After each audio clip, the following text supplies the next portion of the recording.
Chers élèves, bonjour. On a vu dans le chapitre 1 les réactions responsables de la transformation de l'énergie contenue dans la matière organique dans le but de la synthèse de l'ATP.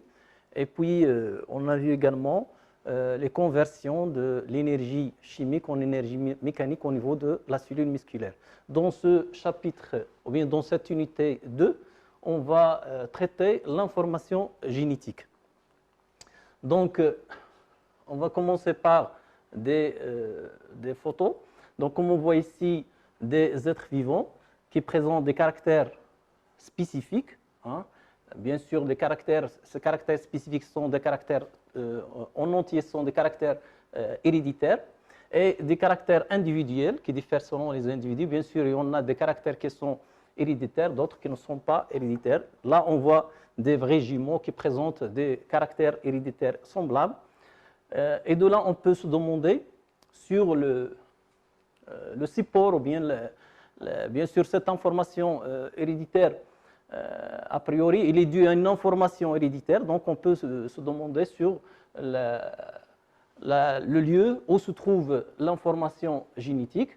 Et bien sûr, comment l'information génétique se transmet d'une cellule à une autre, ou bien d'une génération à une autre. Et bien sûr, la nature, on doit déterminer la nature et la composition chimique de la structure de l'information génétique. Et enfin, on va traiter l'expression de l'information génétique en vue de former ou bien de donner des caractères héréditaires. Donc, on va commencer par connaître ou bien chercher la localisation de l'information génétique. Donc, on va essayer de voir la localisation, bien sûr, de l'information génétique chez un être vivant unicellulaire. On va travailler sur l'acétabulaire, bien sûr. L'acétabulaire, le choix de l'acétabulaire, bien sûr, c'est un être qui est unicellulaire. Et bien sûr, elle présente, comme on le voit ici, un chapeau qui présente un caractère héréditaire qui est visible. Donc, on peut facilement déterminer le lieu de l'information génétique en se basant, bien sûr, sur le caractère héréditaire qui est le chapeau ici. Donc, on va commencer par les expériences de mérotomie ou bien expériences de section. Donc, comme on le voit ici, donc on essaie on sectionne l'algue d'acétabularia en 3 parties. Donc, une partie qui renferme le chapeau, la partie qui est médiane, et la partie qui contient le rhizoïde, hein, et bien sûr qui renferme ce qu'on appelle ici le noyau. Donc, toute section faite, donc on voit au niveau des résultats que les parties, le chapeau et la partie médiane de la tige, hein, ils dégénèrent. Par contre, la partie basale qui renferme le noyau, elle va régénérer et va donner une nouvelle algue d'acétabularia. Et de là, on peut dire que l'information génétique qui est responsable de la formation du chapeau, bien sûr, elle se trouve dans la partie basale. Et puisqu'on a, au niveau de la partie basale, on a un noyau, donc on peut supposer que c'est le noyau qui contient l'information génétique. Donc le noyau cellulaire, il est indispensable à la vie de la cellule et bien sûr à sa croissance. Donc maintenant, on va passer à une autre expérience, bien sûr chez un être vivant. Oui, donc on va passer à une autre expérience, toujours chez l'acétabularia. Donc l'expérience de transplantation des noyaux. Donc on va travailler sur 2 types d'algues d'acétabularia. L'acétabularia crunulata qui présente un chapeau qui est crénelé et l'acétabularia méditerranea qui présente un chapeau qui est normal. Donc au niveau des 2 algues, on va réaliser une section, comme on le voit ici, et on va essayer bien sûr, de transférer le noyau de chaque. On va échanger le noyau entre les 2 parties basales, et on voit que suite au résultat du greffage croisé des noyaux, on observe l'apparition de caractères de l'espèce plutôt qui a pris le noyau. Donc, par exemple, ici, la partie basale de l'algue Acetabularia crenellata, lorsqu'il a pris le noyau de Acetabular méditerranéen, on voit que la partie basale, elle forme le chapeau de Acetabularia méditerranéen. Donc, déduction, l'information génétique elle est localisée au niveau du noyau de chaque cellule. Et comme conclusion, l'information génétique se situe dans le noyau et elle contrôle l'expression des caractères des êtres vivants unicellulaires chez l'Acetabullaria. Maintenant, on va essayer de chercher l'information génétique chez un être vivant qui est pluricellulaire et on va travailler chez le xénope. Donc, comme on le voit ici, on a deux lignées qui sont différentes au niveau de la pigmentation. On a un xénope vert qui est pigmenté, un xénope qui est albinos. Donc, le choix du xénope, parce qu'on a deux lignées, donc on a deux caractères héréditaires qui sont différents. Donc, on va prendre le xénope vert. Bien sûr, on va prendre les ovules. Hein, on va les éradier afin d'éliminer le noyau. Donc, on va avoir un ovule qui est énucléé, c'est-à-dire son noyau. Après, on va prendre une cellule de l'intestin du tétard de la lignée albinos. On va prendre le noyau et on va l'introduire dans l'ovule qui est énucléé. Donc, après le développement de l'ovule, on obtient un tétard qui est, un tétard qui va donner un xénope qui est albinos. Donc, de là, on peut déduire que c'est le noyau qui détermine le caractère héréditaire. Il s'agit dans ce cas de la dépigmentation du xénope. Donc, résultat, le développement des ovules dans des xénopes albinos. Donc, comme conclusion, l'information génétique elle se situe dans le noyau et elle contrôle l'expression des caractères héréditaires chez les êtres vivants pluricellulaires. Donc, c'est la même chose que chez les êtres vivants unicellulaires. En bilan, chez les êtres vivants unicellulaires et pluricellulaires, l'information génétique qui détermine les caractères héréditaires, elle est localisée dans le noyau. Remarque, il faut noter là que chez les prokaryotes, on note l'absence de noyau. L'information génétique est localisée au niveau du cytoplasme.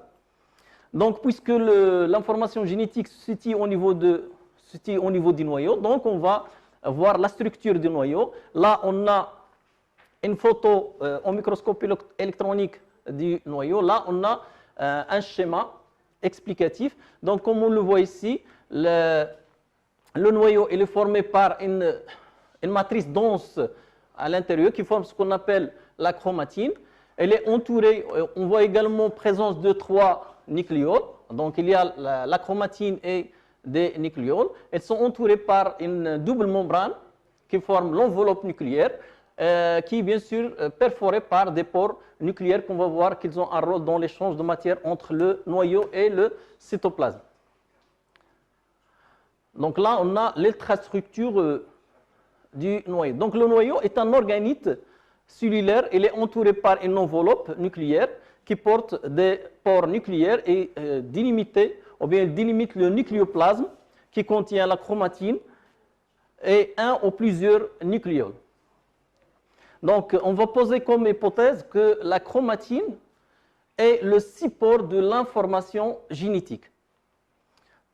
Après avoir déterminé le rôle du noyau dans, bien sûr, qui renferme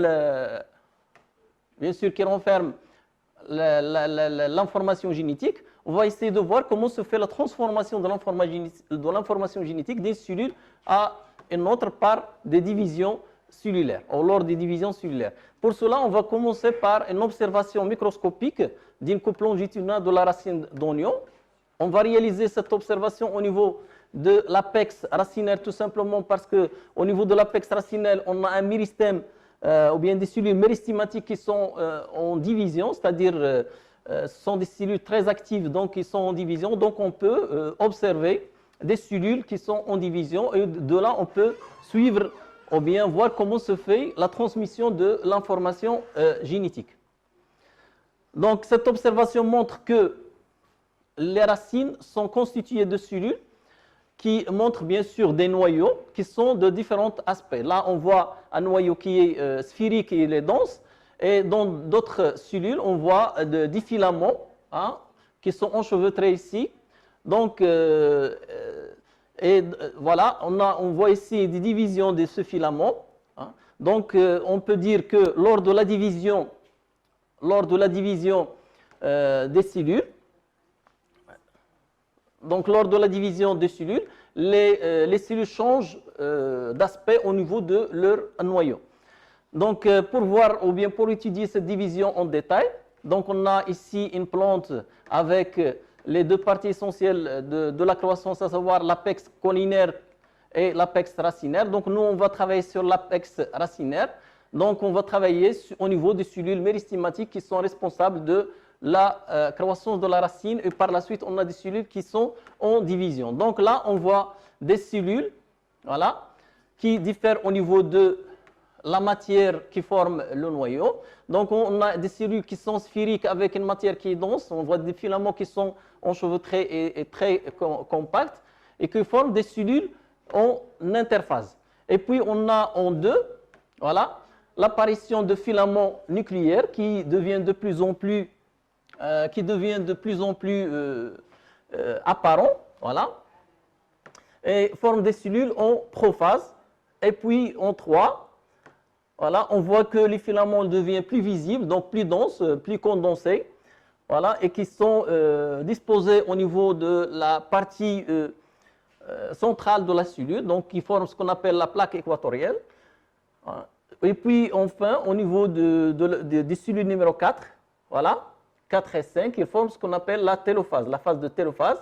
Voilà, on a ici 4, 5 et les cellules numéro 4, voilà. Donc, on voit séparation, oui, la séparation du matériel nucléaire et début de formation de deux cellules phi issues d'une même cellule.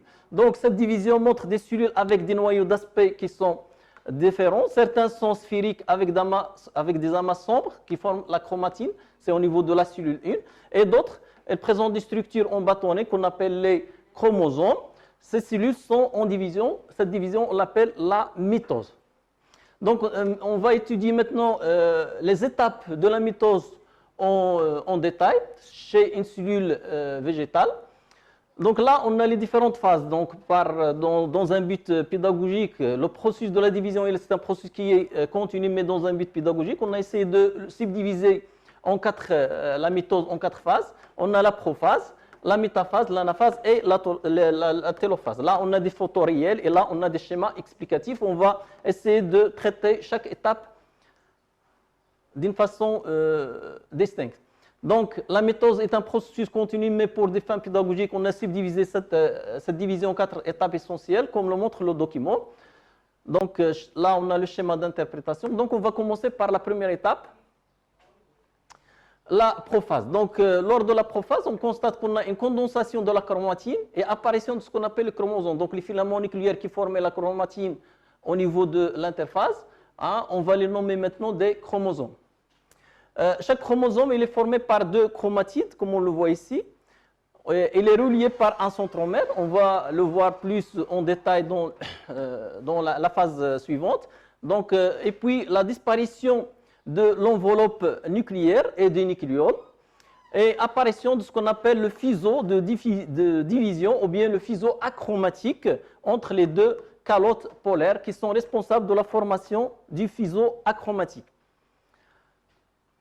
Maintenant, on va passer à la deuxième phase qui est la métaphase. Donc, on voit une condensation maximale des chromosomes. Hein, et puis, la disposition des chromosomes dans le plan médian de la cellule est au niveau de la plaque équatoriale. Donc, les chromosomes sont liés, bien sûr, aux 2 pôles de la cellule par des fibres chromatiques, voilà, ou bien des fibres polaires, qui jouent un rôle dans la disposition des chromosomes au niveau de la plaque centrale. Et comme on va le voir après, elle joue également un rôle dans la migration des chromatides après la division des chromosomes vers les pôles de la cellule.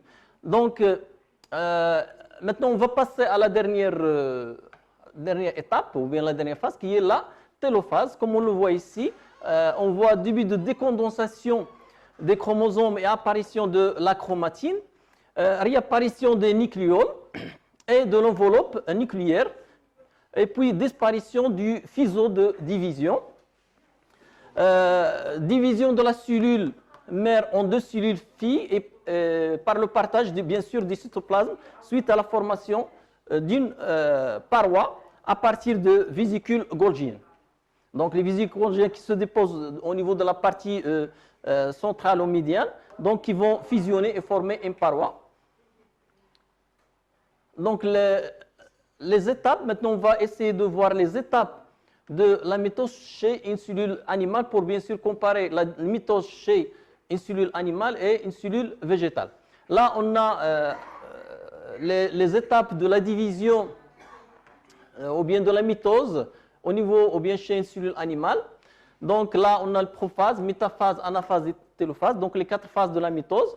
Donc on ne va pas les traiter en détail parce que dans les grandes phases, ou bien dans le phénomène est presque semblable chez les deux cellules, mais avec certaines différences. On voit ici, au cours de la prophase, formation de 2 astères à partir des centrosomes. Donc le centrosome qui double et forme 2 astères qui vont former le fuseau achromatique, et alors que chez la cellule végétale, on a 2 calottes polaires qui sont responsables de la formation de l'anneau ou bien du fuseau achromatique. Donc, puis on a une différence au niveau de la télophase. On voit que la séparation des deux cellules filles, la séparation des 2 cellules filles se fait par l'étranglement, se fait par bien sûr l'étranglement au niveau de la plaque équatoriale et formation de 2 cellules filles au lieu de la formation d'une paroi par fusion des vésicules golgiennes. Donc maintenant on va passer à la notion de cycle cellulaire. Donc comme on vient de le voir, la vie d'une cellule passe, ou bien lors de la vie d'une cellule, passe par 2 phases. Donc on a une phase durant laquelle la cellule duplique son matériel génétique, il est appelé interphase, et puis une phase qui permet la division de la cellule en 2 cellules filles qu'on appelle mitose. Donc un cycle cellulaire il est formé par 2 phases, l'interphase et une phase où la cellule entre en division qu'on appelle mitose. Donc le cycle cellulaire est égal à interphase plus mitose. Maintenant, on va bien sûr, pour comprendre comment se fait la transmission de l'information génétique ou bien du matériel génétique de la cellule mère aux 2 cellules filles, on va essayer de étudier la nature et la structure de l'information génétique. On va commencer par la nature chimique de l'information génétique et on va travailler sur les expériences l'expérience de Griffith. Donc bien sûr, Griffith il a travaillé sur des bactéries, des pneumocoques. Le choix des pneumocoques parce qu'ils présentent 2 lignées différentes qui diffèrent au niveau de la capsule. Donc on a des souches qui présentent des capsules et forment des colonies lisses, qu'on appelle S, souche S, et des lignées qui sont rides et forment ce qu'on appelle des souches rides. Bien sûr, cette capsule présente pour nous un caractère héréditaire, donc on va essayer de déterminer l'information génétique qui est responsable de la formation de la capsule. Donc les expériences de Griffith, donc la première expérience, on a injecté à la souris une souche S, donc le résultat est une septicémie mortelle due à des bactéries de type S. Donc les bactéries S sont mortelles, donc ils induisent la mort de... Donc on peut déduire de l'expérience 1 que les bactéries S sont virulentes, sont mortelles. Donc l'expérience 2, injection de la souche S tuée à la souris. Donc on voit que la souris survit, donc la souche S tuée n'est pas mortelle. Donc montre que la bactérie, donc cette expérience 2 montre que la bactérie S tuée est non virulente. L'expérience 3, on injecte à la souris la souche R qui ne présente pas de capsule. Donc on voit que la souris survit, donc la capsule, donc la souche R n'est pas virulente. Donc l'expérience 3 montre que la bactérie R est non virulente. Au niveau de l'expérience 4, on a injecté à la souris un mélange de souches S tuées, comme on le voit ici, donc ce sont des bactéries S tuées, et des bactéries ou bien des souches R vivantes. Donc on voit que cette injection elle induit ou bien entraîne la mort des bactéries par septicémie.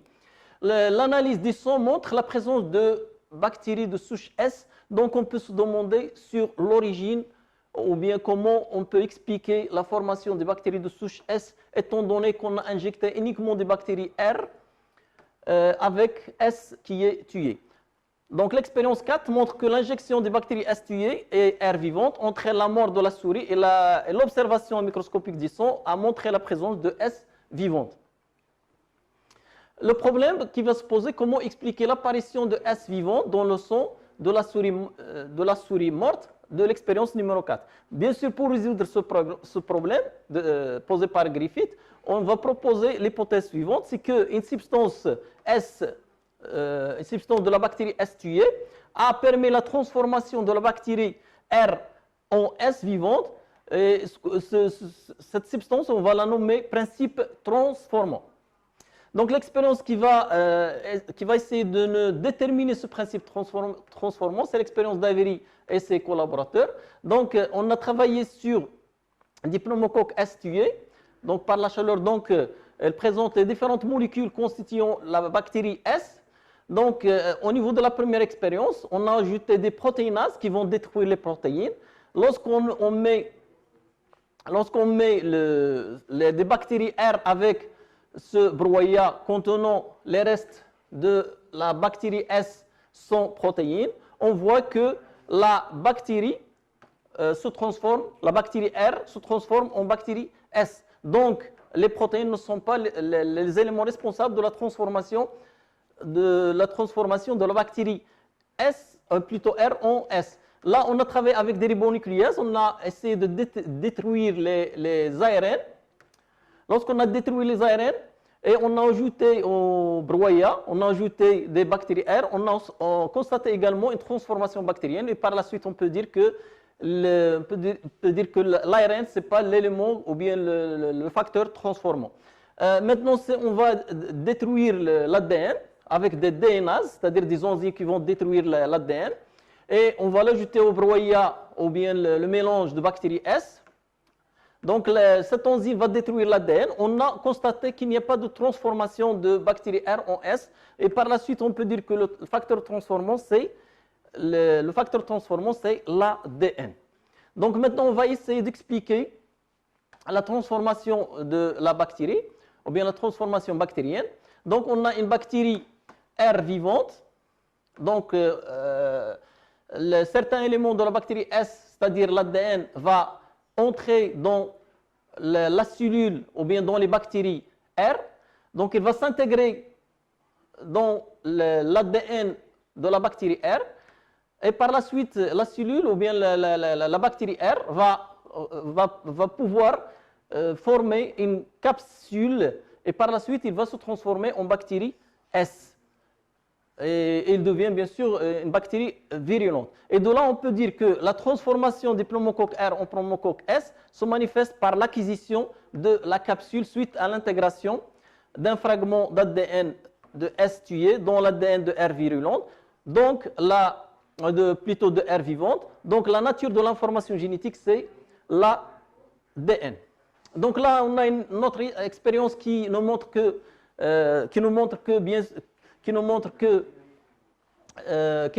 l'ADN c'est l'élément responsable ou bien qui détient l'information génétique.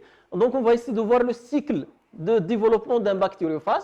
Donc là, les étapes de développement des bactériophages, la fixation du bactériophage sur une bactérie. Donc le bactériophage a la capacité d'injecter son matériel génétique, c'est-à-dire l'ADN dans la bactérie.